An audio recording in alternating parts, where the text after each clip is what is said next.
Today we will speak on the possible contributing factors of Kevin Samuels' death.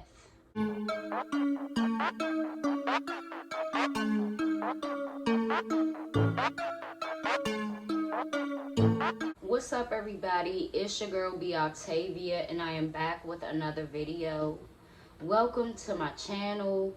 If you are new, hey, how you doing? I hope that you subscribe, okay? But if you are not new, you pretty much know the gist of what's going on over here, okay? We talk about main figures, public figures, people off the street legends. We talk about crime, investigation, law, and my favorite topics and discussions to get into is what society's issues are today, how we can fix them, what are the youth's problems, what are this generation's problems, and how we can help each other through that and understand it better.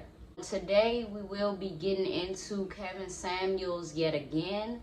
If you have not watched my previous video, which was on him, I would want you to go over to that video. It will be in the description. If you make it to the end of the video, that previous video will be a pop-up. You know, you can click it and watch it, give your feedback, like the video if you liked it, things to that nature. So let's jump right into it. This is the second of several videos that I will be doing on Kevin Samuels and people that have come either my way or his way after his passing. We calling folks out, you know what I'm saying? And I thank Kevin Samuels, honestly, because going through his channel and researching his channel, he has a lot of good content, a lot of good topics, discussions, subjects, you know, and the people that come up there are really good examples of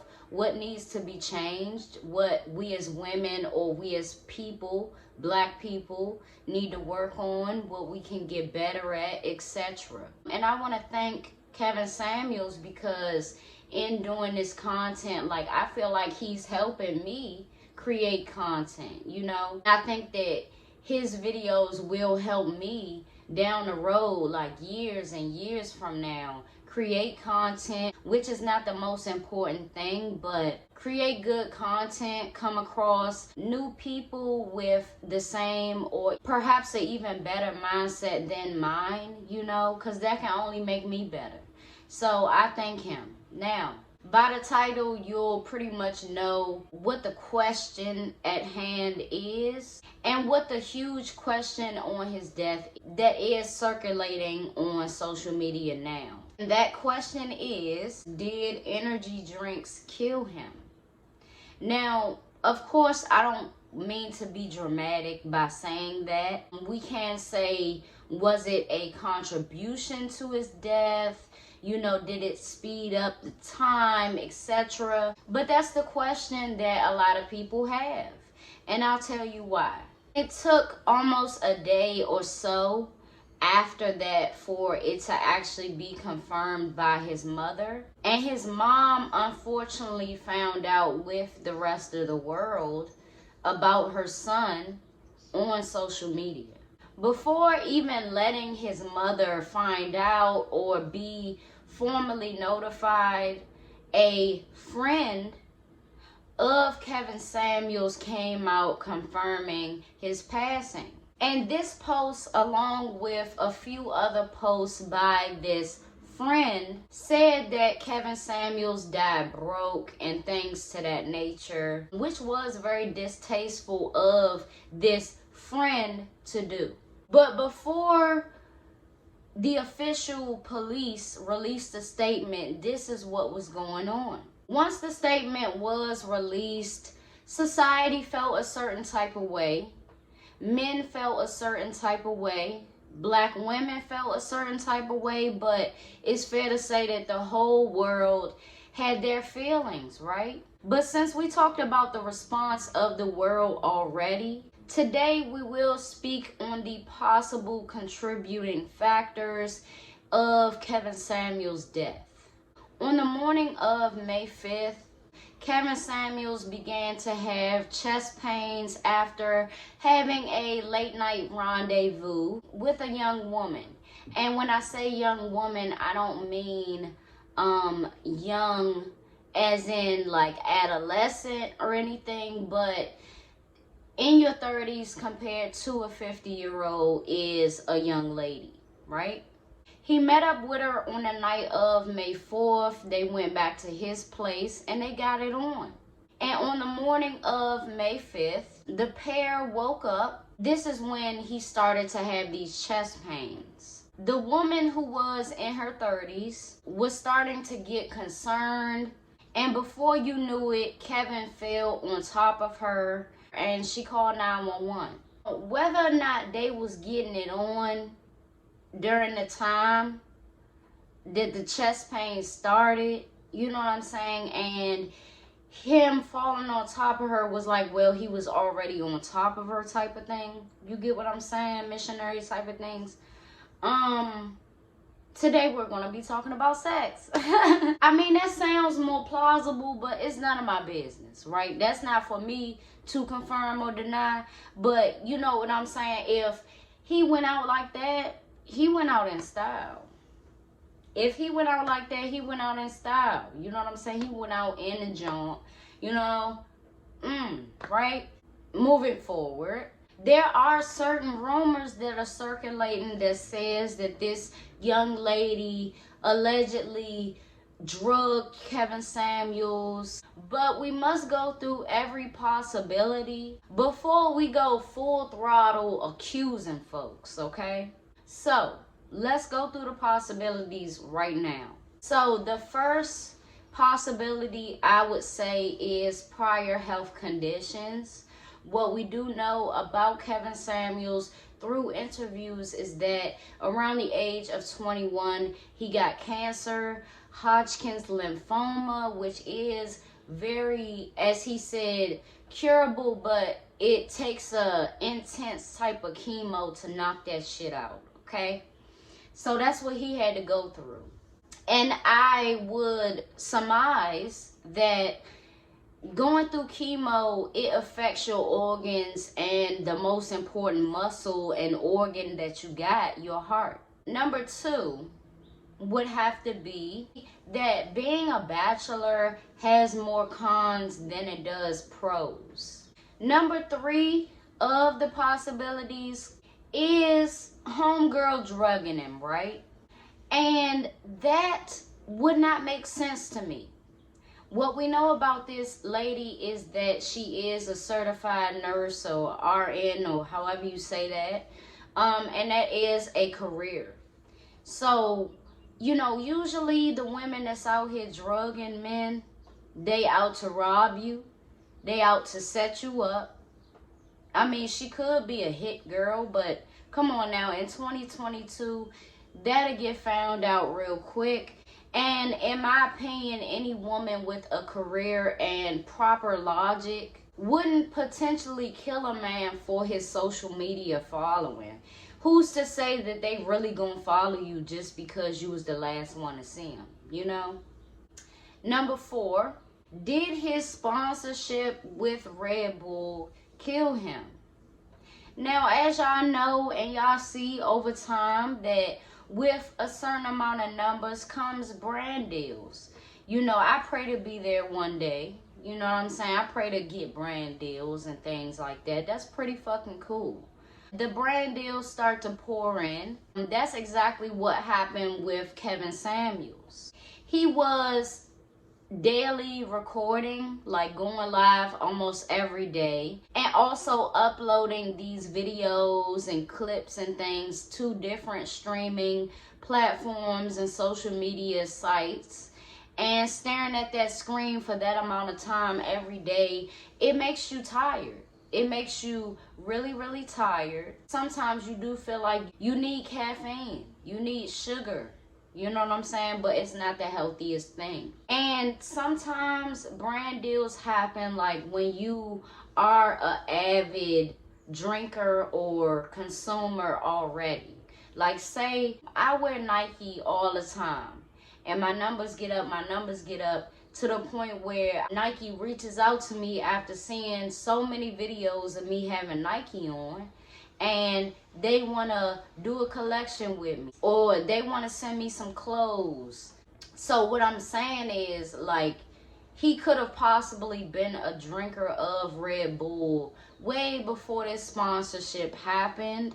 And from what I've seen, as far back as like 4 or 5 years, he's been uploading very, very consistently on his YouTube channel and keeping up with his and engaging with the people, right? So all of that does make you tired to have to keep up with that every day. And number 5, and the last thing, would be sex, right?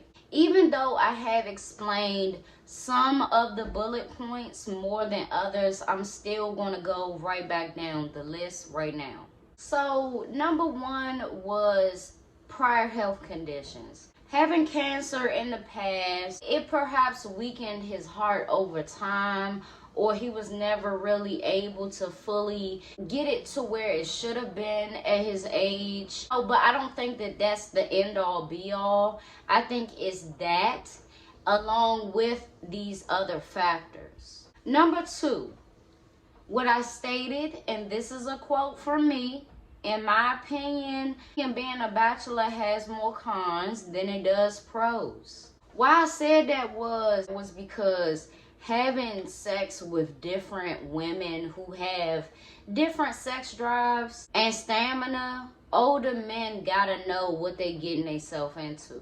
You gotta do a lot more than just keep it up. You know, don't get me wrong, like, erectile dysfunction is something that older men go through, and it's like, you know, sometimes they think that it ain't never going, you know what I'm saying? And it's ways to work through that, but I feel like you can only work through that one with maintaining a healthy sexual relationship with one person.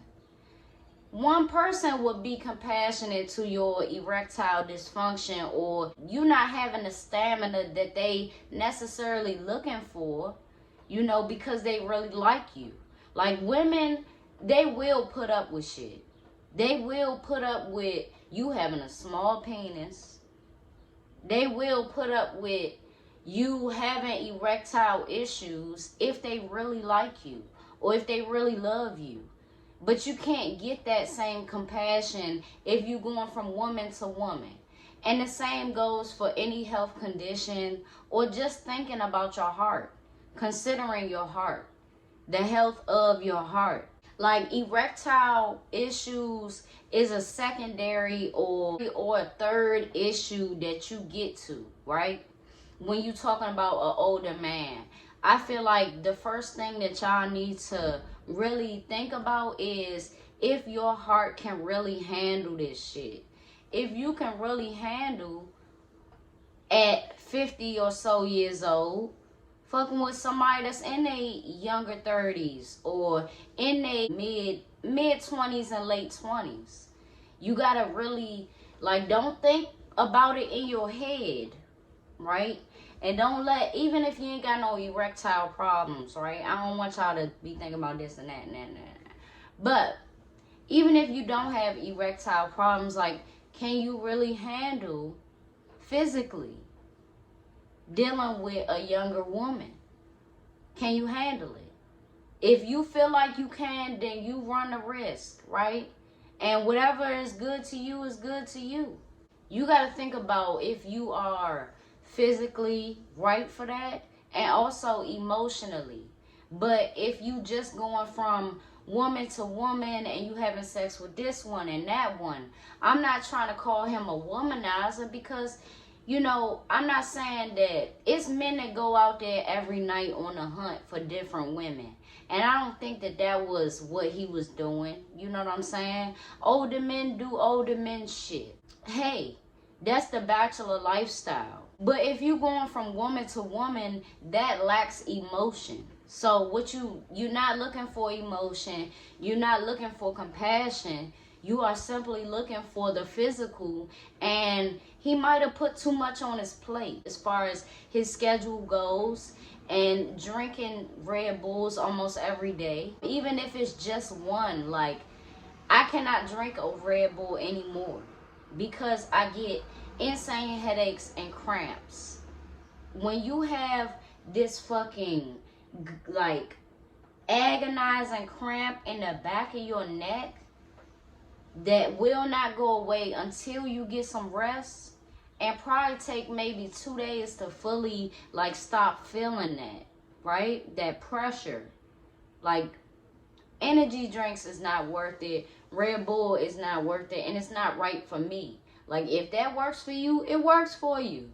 But I'm just saying it didn't work for me, okay? If it's no particular emotion that you feeling towards this young lady, it's all for nothing anyway, in my opinion. Ain't no reason to have sex or nothing like that, even if we two consenting adults, you know? In my eyes, it's ultra healthy to maintain a sexual relationship or a relationship in general with one person, where y'all can really take y'all time and get to know each other's bodies, get to know each other's stamina, feed off of each other sexually, rather than quickly meeting, going off to his place or her place, then have a nightcap and maybe get some more in the morning, and keep doing that with different women. You, as the man, as the older man, you're gonna have to adapt to a woman's stamina, a woman's sex drive, what she putting on you. If she laying it on you, ain't no time for you to be lazy. You feel what I'm saying? But maybe the chick last week was a little, you know, she wasn't, her stamina wasn't all the way top notch. And that was something that he could, you know, that was a level that he could reach, and it was cool. It was cool, you know? But here you go with yet a different woman with a different sex drive and things to that nature, and body couldn't handle it, along with the continuous drinking Red Bulls and being sponsored. You know, that's some dope ass shit, being sponsored by them. Anytime I would consider drinking a Red Bull, I don't even know if I would anymore, you know. Maybe I could water that shit down or something like that, but that's how you know you're getting older, when stuff affects you to the point where you just like, nah, I either gotta water it down, do X, Y, Z, which is too much, or not drink it at all. So number 3, did the homegirl drug him? And I don't think so. When you have a career versus a lane that you know nothing about and that you're not familiar with, you don't go from this to that without plans. You know what I'm saying? You don't go from an actual career to something that would possibly be unstable. Living life as an entrepreneur is very up and down and unstable. If there was any guilt, she could have got freaked out, got all her shit, and left him there to be discovered by somebody else. But she called 911. She did the right thing. And did she lay it on him? Gave him that good old loving? She damn sure did. And you know what I'm saying? I hope, for his sake, that was some of the best shit he ever had, alright? So number 4, did his sponsorship kill him? Of course, not intentionally, but Red Bulls are very deadly. And you only really listen to that type of advice when it happens to you personally and it affects your health. We've all heard stories, you know, horror stories about people that had to be hospitalized that was drinking Red Bulls on a consistent basis, or that actually died. But it's one of those things I can say that you really only listen and take heed to it once it happens to you. Like a few years back when I was hospitalized, drinking energy drinks on a daily basis was a contributing factor to me having to be hospitalized.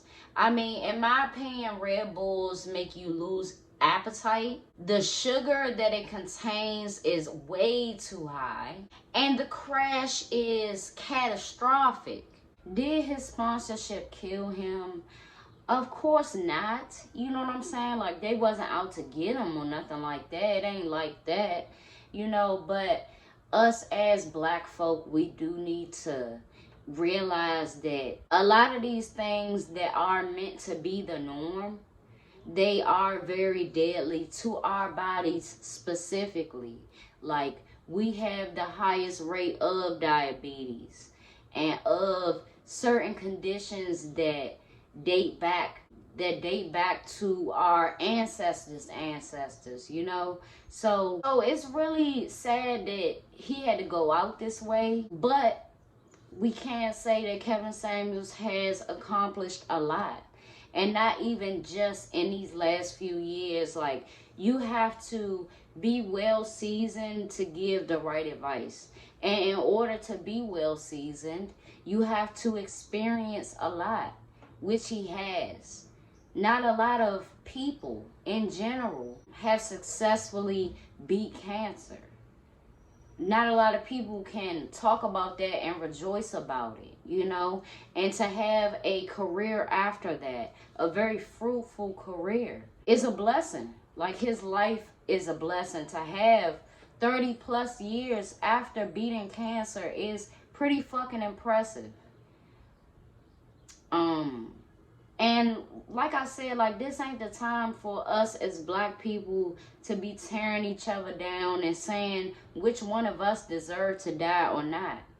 It's not right for us to try to play like we almighty and we better than this or that so we can speak on it in that way. No, it's not right. I won't let it fly. No matter how many of y'all come at me sideways, I'm going to tell you, like, my new response to all of that is I will pray for you. Because Kevin Samuels would have said the same and would have done the same.